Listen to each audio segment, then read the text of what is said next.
दोस्तों साल 2007 में अक्षय कुमार की भूल भुलैया आई थी। Super hit film. इसे इतना पसंद किया गया कि इसके एक एक डायलॉग और गाने लोगों की जुबानी रट गए।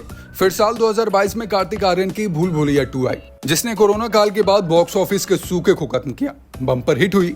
अब इस फ्रेंचाइजी की तीसरी फिल्म भूल भुलैया 3 आने वाली है, जिसका टीजर रिलीज हो गया। खास बात यह है कि इस बार पिक्चर में असली मोंजलिका यानी कि विद्या बालन लौट आई है। कैसा है टीजर, क्या कुछ नया देखने को मिला, चलिए जानते हैं। फ्रेम खुलते ही कुछ जानी पहचानी सी आवाज सुनाई देती है, मंजुलिका की आवाज। पता चलता है कि इस बार मंजुलिका किसी सिंहासन के लिए लड़ रही है।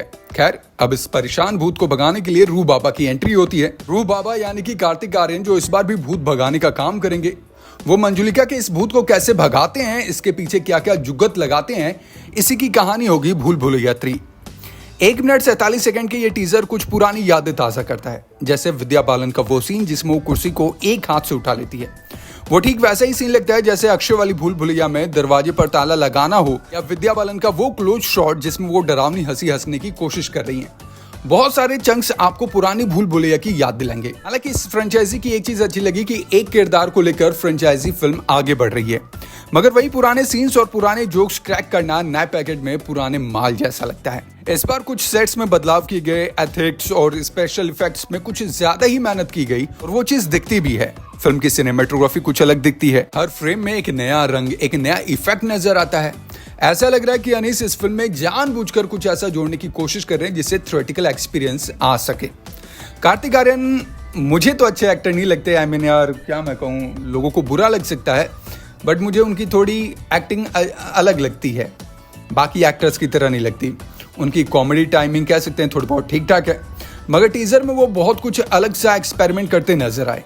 विद्या बालन, जिन्हें उनकी एक्टिंग के लिए जाना जाता है, वो डराने से ज्यादा हंसाने का काम करती हैं, खासकर सबसे पहले सीन में। पुरानी भूल भुलैया में उनका बेड उठाने वाला सीन देखकर डर लगता है, मगर इस वाली फिल्म में उनका कुर्सी उठाने वाला सीन डराने से ज्यादा हंसाता है। टीजर में बहुत थोड़ी देर के लिए तृप्ति डिमरी नजर आती है, जो शायद एक गाने का सीन है। तृप्ति कमाल की एक्ट्रेस है या नहीं, मैं आप लोगों पर छोड़ता हूँ कि वो 1-2 सीन के लिए नजर आती हैं। इनके अलावा बाकी और 3 कमाल के एक्टर्स हैं, संजय मिश्रा, राजपाल यादव और अश्विनी कालसेकर। राजपाल यादव पहली और दूसरी वाली भूल भुलैया में छोटे पंडित बने थे, देखना होगा तीसरी वाली में उनका कितना रोल होगा। संजय मिश्रा और अश्विन ने दूसरे पार्ट में बढ़िया काम किया था, तीसरे पार्ट में भी उनसे उम्मीद कर सकते हैं। कुल जमा बात यह है कि टीजर अच्छा तो है, मगर कई पुराने रेफरेंस को भुनाने की कोशिश करता है। कई सारे नॉस्टैल्जिया भी जोड़े जाएंगे। चर्चा थी कि इस बार फिल्म में माधुरी दीक्षित होंगी, हालांकि टीजर में वो कहीं नजर नहीं आई। भूल भुलैया 3 की रिलीज डेट को भी लेकर पंगा चल रहा है।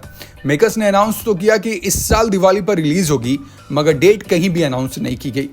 कारण यह भी है कि रोहित शेट्टी अपनी multi starrer film Singham again को दिवाली पर लाने की तैयारी में है, मगर उन्होंने भी रिलीज डेट अनाउंस नहीं की। कोई भी इस क्लैश के पीछे नहीं हटना चाहता, इसीलिए दोनों ने ही रिलीज डेट वाले पत्ते को छुपा कर रखा है। बाकी आपको ये टीजर कैसा लगा, हमें कमेंट बॉक्स में जरूर बताएं, और ऐसे इंटरेस्टिंग वीडियोस के लिए हमारे चैनल को सब्सक्राइब करें। Thank you so much.